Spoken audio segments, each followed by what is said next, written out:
여러분 성령 충만 받으시길 바랍니다. 네. 오늘 말씀은 우리 30일 말씀 동행을 어떻게 하면 하나님의 은혜 가운데 잘 우리가 의미 있게 하나님의 은혜를 많이 받을 수 있을까를 도와주는 말씀이라 할 수 있겠습니다. 우리 예수님께서는 부활하신 다음에 제자들에게 오셔서 40일 동안 구약의 여러 말씀, 예언서, 시편을 통해서 다 약속하신 그 예수님의 본인에 대한 말씀이 다 이루어졌다는 것에 대해서 하나님 나라의 일들을 다 얘기하셨어요. 그리고 너희가 어디 가지 말고 이 성에 머물라 기도하라, 너에게 약속한 성령을 주시겠다 말씀하셨어요.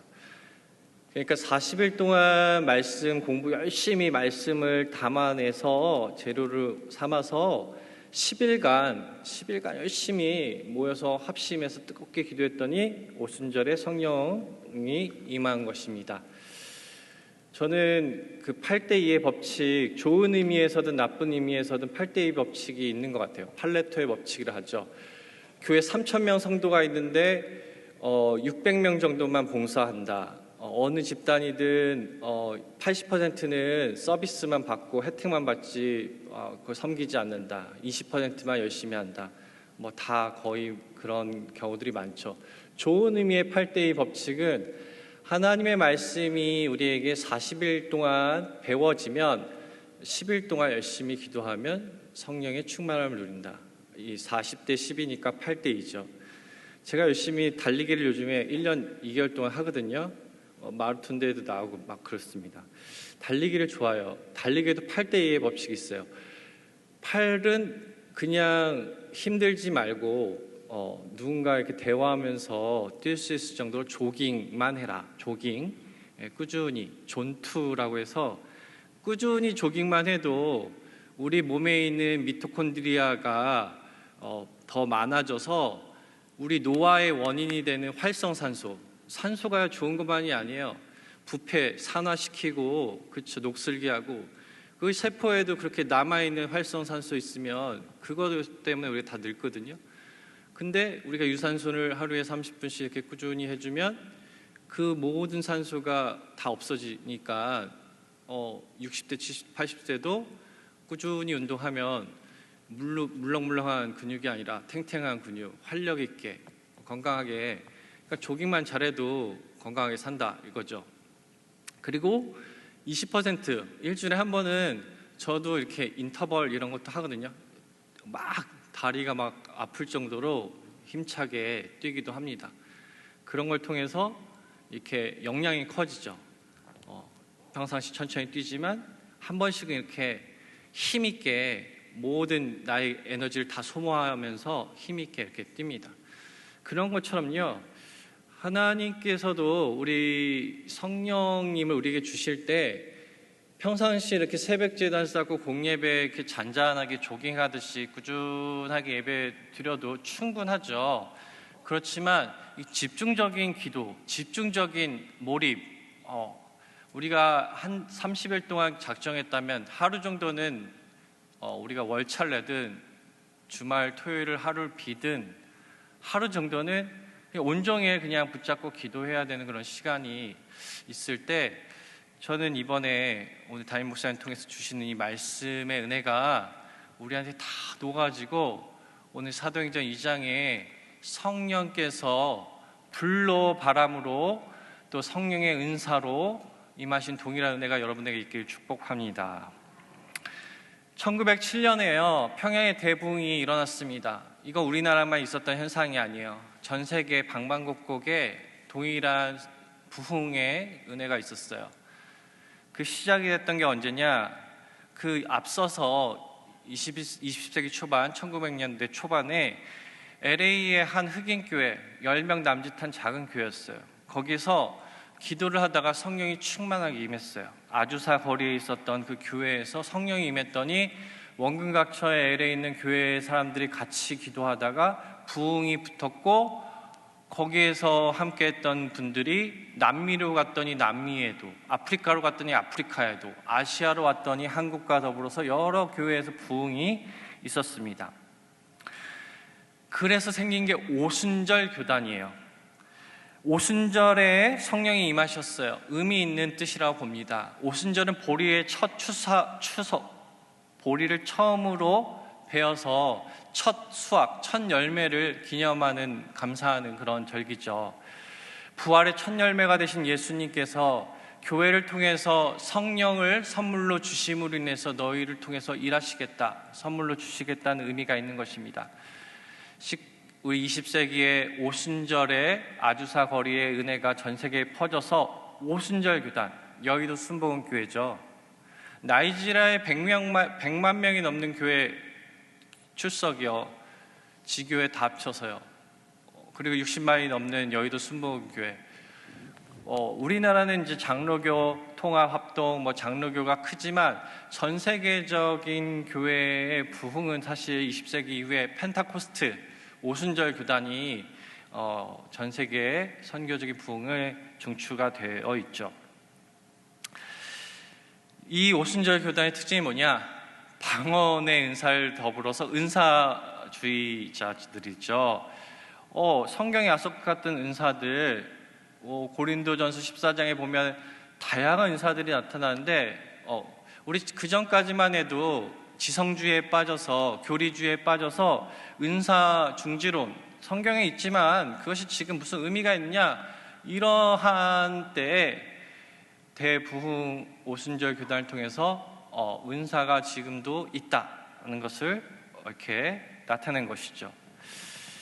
그래서 오순절 교단이 이제 우리나라 가운데 이렇게 활성화되면서, 처음에는 여의도 순복음교회도 우리가 장로교에서 이단이라고 그랬어요. 그렇지만 이제 서로가 보완이 된 역할이 되었습니다. 오순절 교회도 너무 기도, 집회, 은사, 신비주의만 강조하다 보니까 신학이 약해요. 그래서 바른 신학을 정립하고 장로교의 좋은 전통들을 갖다가 이렇게 배웠고, 우리 장로교인들도 메마른 늘 예전, 예식, 그런 의식들, 그리고 메마른 신앙들 가운데 있지 아니하고, 우리도 기도하고 뜨겁게, 우리도 그걸 통해서 하나님 은혜가 가득한 것들을 서로 보완되어지는 그런 한국교회가 된 것이죠.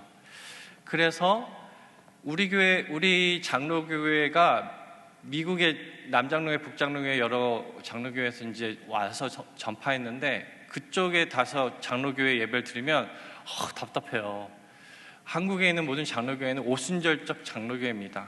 우리 코리안 프레이라고 해서 우리 한국교회가 새벽기도 열심히 하고 기도 열심히 하잖아요. 물론 우리도 말씀 필사하고 성찬도 하고 열심히 예식도 하지만, 그런 현 시대가 되었죠. 오늘 그 오순절의 성령의 그 가장 원류라 할 수 있는 그 사건이 오늘 우리가 읽었던 말씀입니다.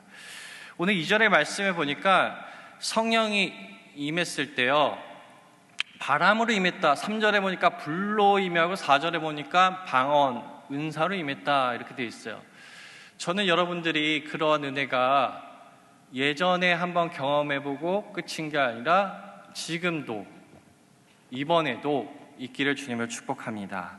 이전의 말씀에 보니까요, 120문도들이 기도할 때 단순 바람이 아니에요. 태풍과 같은 바람이 임한 겁니다. 이건요, 저기 바람 많이 부는 산에서 기도하다가 바람을 느낀 게 아니에요. 마가의 다락방, 밀폐되어진 실내 공간에서 어디서 그렇게 바람의 소리가 강력하게 느껴지는지 들리는지 폭풍과 같이 임했습니다. 이 성령이라는 단어가요, 히브리어로 루아흐인데, 이거는 두 가지 뜻이 있어요. 성령이란 뜻도 있고 바람이란 뜻도 있습니다. 그렇죠? 우리가 보통 영 하면, 영어 성경 보신 분은 고스트, 홀리 고스트 해서 뭔가 실체가 보이지 않는 것, 안개 같은 것, 뭔가 헛개비 같은 것, 흐물흐물한 것, 매갈이 없는 것, 조용히 있는 것, 이런 이미지를 가지고 있어요. 그렇지만 우리 성령님은 눈에 보이지 않는 어떤 조용히 있는 것, 실체가 없는 것 같은 그런 것이 아니라 바람과 같이 확실하게 이건 누구도 부인할 수 없을 정도로 실제로 계시는 분이시다라는 것이죠. 이분은 태초에 천지를 창조하실 때 그 천지를 창조하는 가운데 있었고, 하나님이 친히 아담을 빚으시고 생기를 넣으실 때 그 생기가 되어주시는 성령 하나님이십니다. 강력한 파워를 주셔서 성령이 지금 우리에게 내주하고 계시지만 구약의 인물들에게는 일시적으로 임했습니다. 삼손이 성령이 임했을 때 어떤 일이 일어났어요? 이미 힘이 있었지만 성령이 임하자 그 나귀 턱뼈로 그냥 1000명을 물리치잖아요. 그렇게 힘을 주시는 분이시다라는 것이죠. 사랑하는 여러분, 번아웃 중에 계신 분 계세요? 번아웃이 뭘까요? 감정인지 어떤 것도 못하겠어요. 손가락 까딱 못해. 탈진됐어요. 힘들어요. 아무것도 하기 싫다. 의욕이 없어요. 어떤 일도 하고 싶어요. 의욕도 없고 하기 싫으니까 일에 성과가 있겠어요? 기쁨도 없어요. 짜증만 납니다. 아니, 우리는 구원받은 성도고요. 주님이 우리 안에 내주하고 계시고 주의 보혈의 은혜가 있고요. 우리 하나님 백성이고 주님의 제자인데 왜 이렇게 삶이 힘들까요? 구원의 감격이 없어요. 주님이 전혀 느껴지지 않아요. 그냥 나 장로 권사 집사 나 체면이 있어서 교회 나오지만 좀 쉬고 싶다. 이런 분들에게 바람과 같은 성령의 은혜가 있길 주님을 축복합니다. 순풍의 바람으로 말미암아 그냥 주님이 힘 주시니까 기운이 그냥 버쩍버쩍 나는 것이죠. 제가요 보니까요 이번에 30일 운동에 5가지 색이더라고요. 5가지 색. 힘 없는 분들은 이 녹색을 쓰세요. 녹색. 대자연 속에서 느껴지는 바람과 같은 주님. 여기 보면요 기도 제목 이렇게 딱 씁니다. 성령 충만. 바람과 같은 성령이 오시옵소서. 탈진되고 힘없는 나에게 새 힘을 주십시오. 딱 쓰시는 겁니다. 자, 3절에 말씀을 보니까요 불의 혀 같은 것들이 이렇게 임했어요. 근데 이렇게 기도하는 가운데 엄청난 큰 구름의 붉은 구름의 어떤 혀 모양으로 이렇게 갈라지는 것을 본 게 아니라 각 사람, 저도 여기 권사님도 집사님도 각각의 자기 크기도 모양도 다 다르지만 불그스름한 게 혀 같아. 이렇게 길쭉하게. 그리고 갈라진 게 이렇게 번개같이 내려지는데 혀 가운데가 이렇게 갈라져 있잖아요. 그런 것처럼 각각이 임했다는 겁니다. 저는 여기서 굉장한 위로를 받습니다.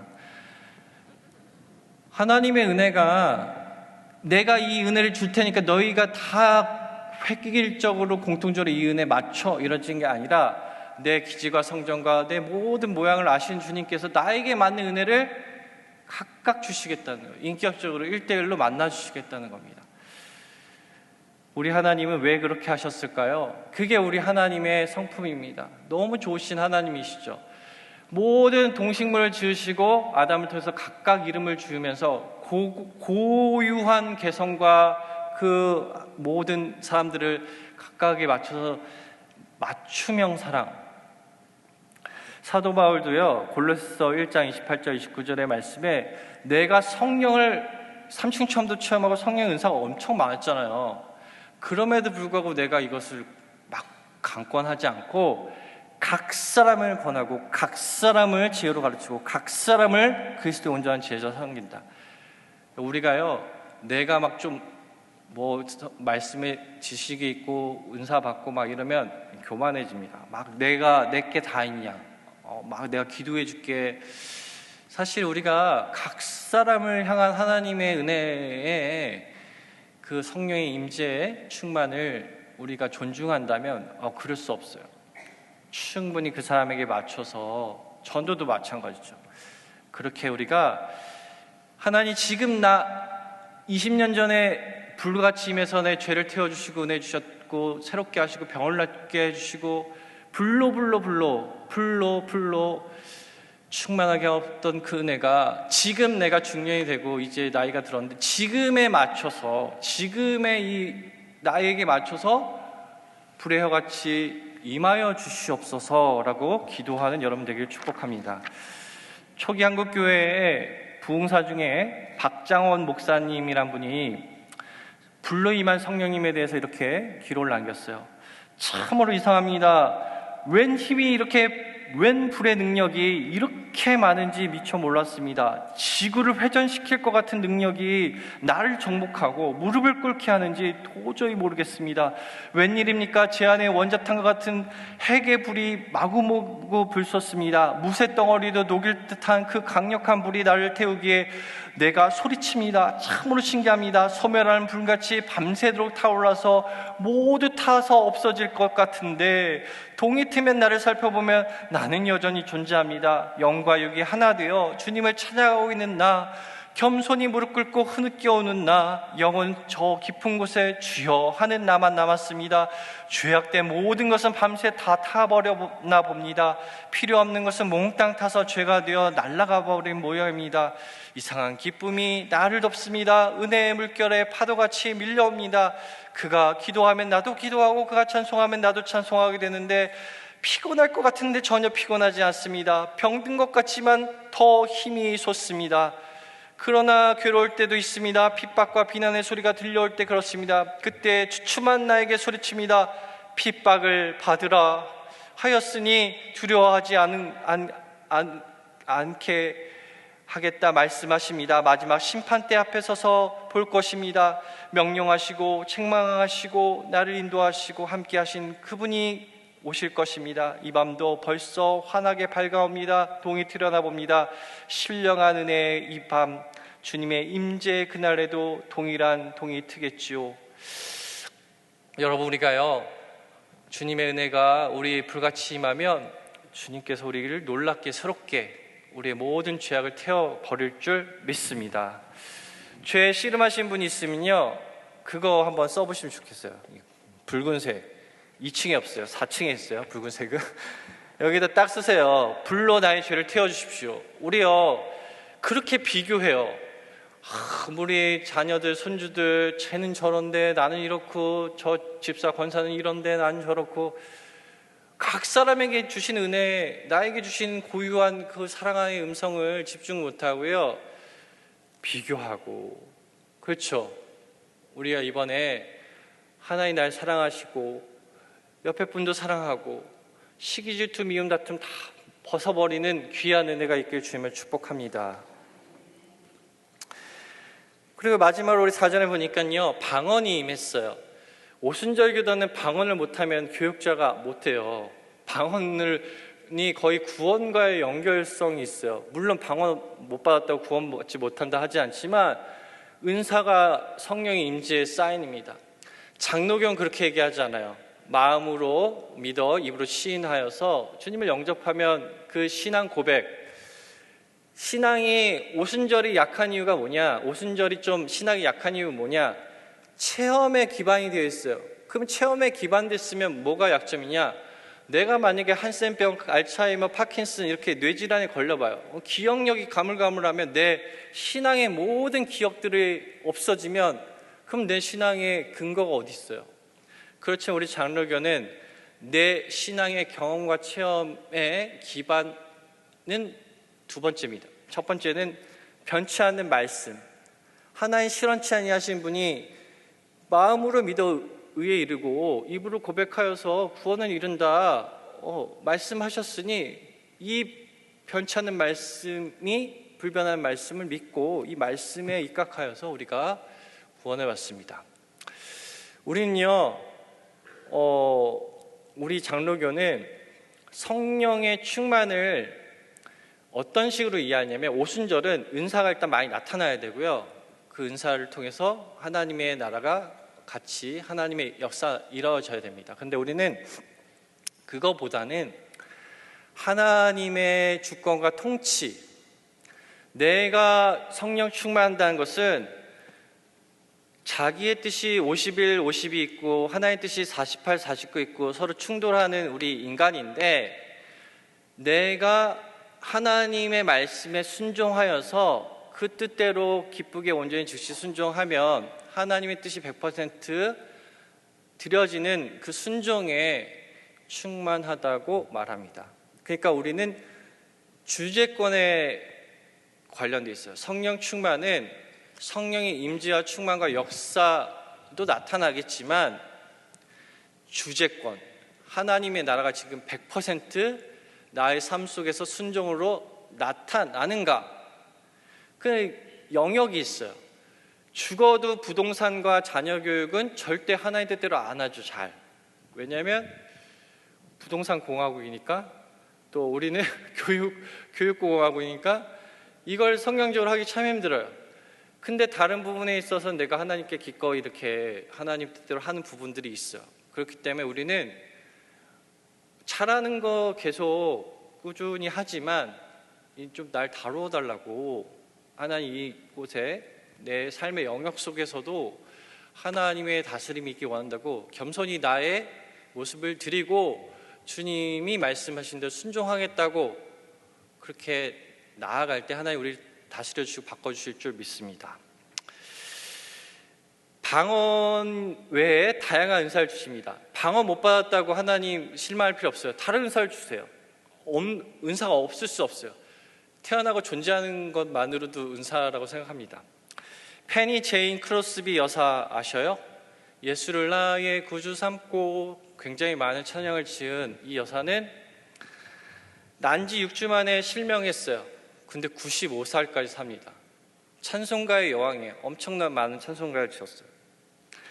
아니, 난지 6세 만에 중도 실명이면은 뭔가 말도 배우고 뭐 여러 가지 하기 때문에 뭔가 충분히 건강하게 기본적으로 잘할 수도 있을 것 같은 6주 만에 거의 헬렌 켈러급이죠.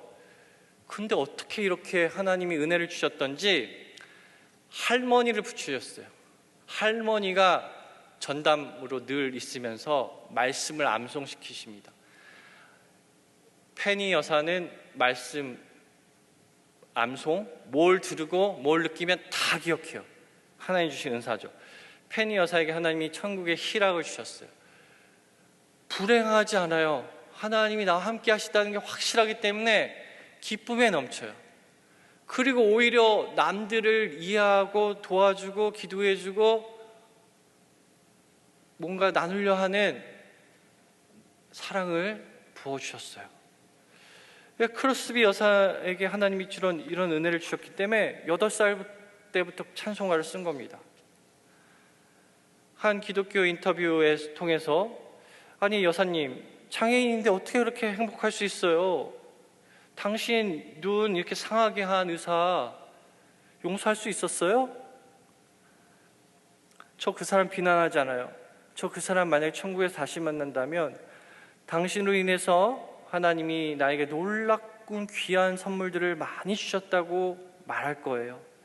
할머니가 나에게 의자를 앉혀놓고 하나님의 귀한 것들로 날 가르쳐 주셨고 하나님 나에게 많은 은혜를 주셨기 때문에 나 이 세상 95세까지 너무너무 행복했답니다. 사랑하는 여러분, 우리 이미 가진 게 너무 많잖아요. 그렇죠? 너무너무 가진 게 많아요. 근데 안타까운 것은 가질수록 오히려 더 불행하죠. 하나님 은혜 안에서 우리 페니 여사처럼 하나님, 내가 중도 장애인이 되거나 내가 뭔가 결핍이 되거나 뭔가 없어도 분명히 찾기를 바랍니다. 주셨어요. 분명히 주셨습니다. 그 환난과 어려운 역경 속에서도 천국과 같은 마음 유지하며 하나님의 기쁨과 감사를 놓칠 수 없을 정도로 귀한 은혜를 분명히 주셨습니다. 그것을 이번 새벽에 찾으시길 바랍니다. 하나님께서 그런 귀한 은혜를 우리에게 주실 줄 믿습니다.